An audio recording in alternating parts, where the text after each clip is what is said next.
Hello বন্ধুরা, আশা করি সবাই ভালো আছো। রেলে এলবি পরীক্ষা যেটা তোমার সিবিটি ওয়ান, সেই সিবিটি ওয়ান তোমার কী হয় নভেম্বরের মাসেই তোমার কমপ্লিট হয়ে গেছে। এবার তোমার আছে সিবিটি টু পরীক্ষা। সেই সিবিটি টু পরীক্ষা আগামী মাসে মোটামুটি ফেব্রুয়ারি থেকে মার্চের মধ্যে তোমার কিন্তু সিবিটি টু হওয়ার পুরোপুরি সম্ভাবনা আছে। আমরা এই ভিডিওতে দেখব যে সিবিটি টু এর ফুল সিলেবাস কী রয়েছে, পার্ট এ এবং পার্ট বি। তোমরা জানো সিবিটি টু এ দু টাইপের পরীক্ষা হবে।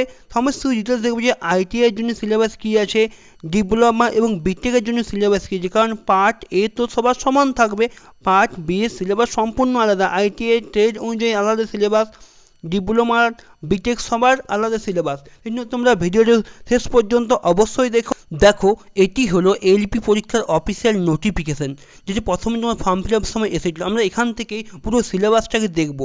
তুমি যদি দেখো তোমার সিবিটি ওয়ান অলরেডি আমাদের কমপ্লিট হয়ে গেছে, কিন্তু সিবিটি ওয়ান আমরা দেখছি না, আমরা ডাইরেক্টলি দেখবো সিবিটি টু এর সিলেবাস কী রয়েছে। যদি সিবিটি টু দেখো, প্রথমে লিখেছে shortlisting of CBT two shall be done other BS community wise as per their normalize marks on CBT one. CBT ওয়ানের মার্কস অনুযায়ী সিবিটি টুকে কোয়ালিফিকেশান করা হবে। নেক্সট দেখো কি বলেছে, total number of candidate shortlist হবে CBT two 15 times the number of vacancy notified against each RRB। Total যে ভ্যাকেন্সি আছে তার 15 গুণ ছাত্রকে সিবিটি টুর জন্য কোয়ালিফাই করানো হবে।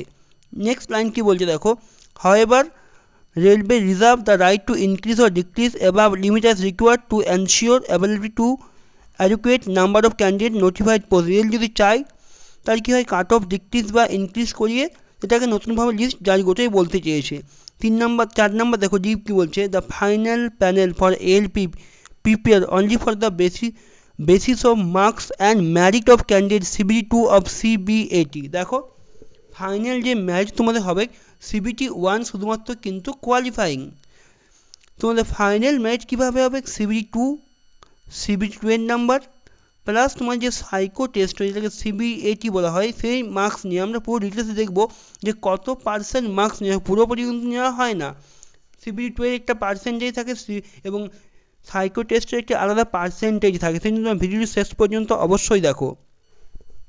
দেখো নিচে দেখো লেখা আছে সিলেবাস। যদি আমি দেখি pattern and syllabus of CBT two, CBT two shall comprise two parts, part A and part B.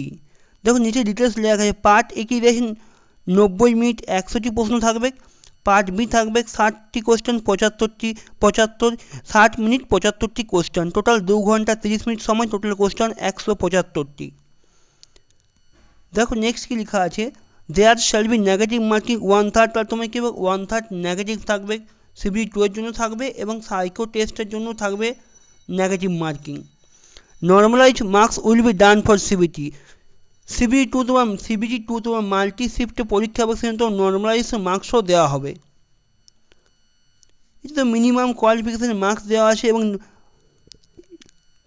6 number point খুবই ইম্পর্টেন্ট। 6 নম্বর পয়েন্ট তোমার বলতে চাইছে, দেখো দুটো হবে, পার্ট এ এবং পার্ট বি এ পরীক্ষা হবে। তোমার পার্ট বি কোয়ালিফাইং নেচার, যেটা তোমার ট্রেড টেস্ট বলা হয়, সেটা তোমার qualifying nature.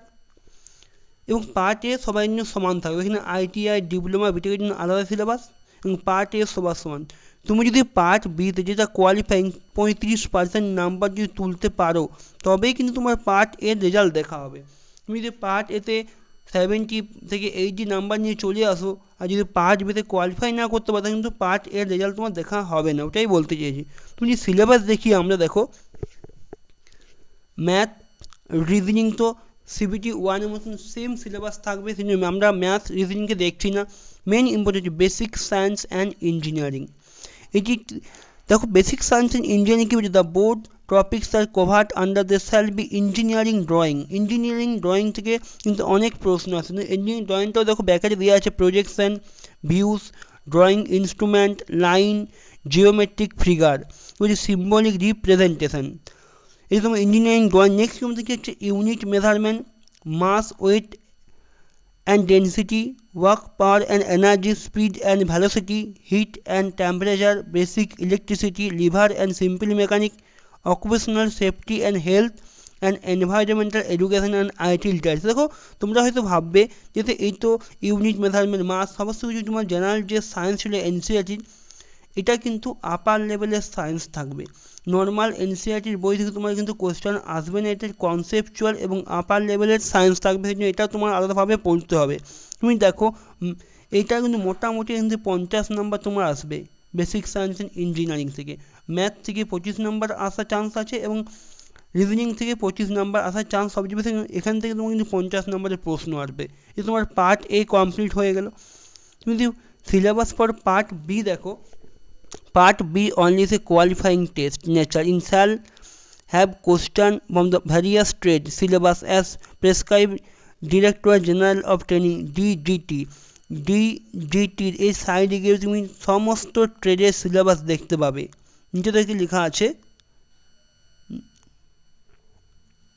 Qualifying percentage 35% candidate ইরিসপেক্টিভ category এর কমিউনিটি। এখানে কিন্তু 35% নাম্বার সবাইকে নিয়ে আসতে হবে, তুমি যেই ক্যাটাগরি হও, ইউআর হও, এসসি এসটি ওবিসি হও বা ইডাব্লিউএস হও, এখানে কিন্তু কোনো ছাড় নেই, সবাইকেই তোমার 35% নাম্বার নিয়ে আসতেই হবে। দেখো নেক্সট কি লেখা আছে, সিলেবাস অফ ভ্যারিয়েটি। তুমি সিলেবাসটি কোথায় পাবে, পার্ট বি এর যেটা ট্রেড টেস্ট হবে। প্লিজ চেক দ্য ওয়েবসাইট, এই ওয়েবসাইটে যাবে dgt.government.in। এই ওয়েবসাইটে গিয়ে তুমি সমস্ত ট্রেডের সিলেবাস দেখতে পাবে।